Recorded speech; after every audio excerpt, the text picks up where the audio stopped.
एक अधूरी मोहब्बत की दास्तान। एक छोटे से गांव में एक लड़का रहता था।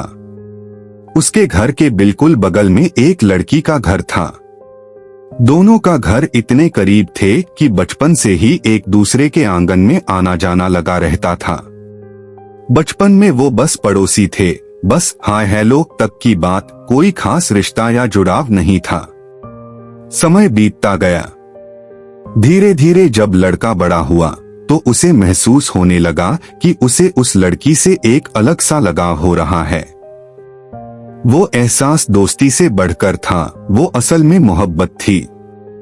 मगर यह मोहब्बत सिर्फ उसकी तरफ से थी। लड़की को इस बात की भनक तक नहीं थी। लड़का अक्सर अपनी छत पर घंटों बैठा रहता।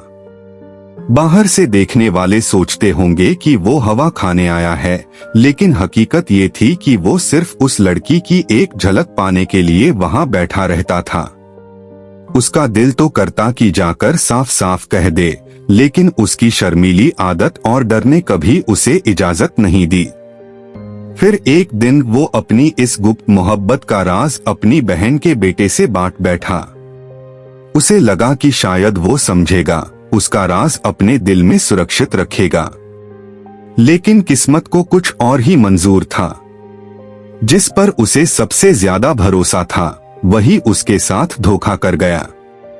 उसकी बहन का बेटा ही उस लड़की से मिलने जुलने लगा। धीरे धीरे उसने बातों बातों में लड़की को अपने करीब कर लिया। और लड़की, जो पहले अनजान थी, उसकी मीठी मीठी बातों में फंस गई। वो उससे बातें करने लगी, उससे हंसने लगी। लड़का चुपचाप ये सब देखता रहा। उसकी आंखों के सामने वो लड़की, जिससे वो बरसों से चुपचाप मोहब्बत करता रहा, किसी और की तरफ झुक गई और वो कोई और उसका अपना ही निकला।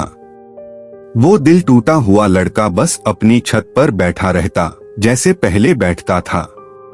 फर्क इतना था कि अब वो लड़की को देखने के लिए नहीं, बल्कि अपनी किस्मत को कोसने के लिए वहां बैठता था।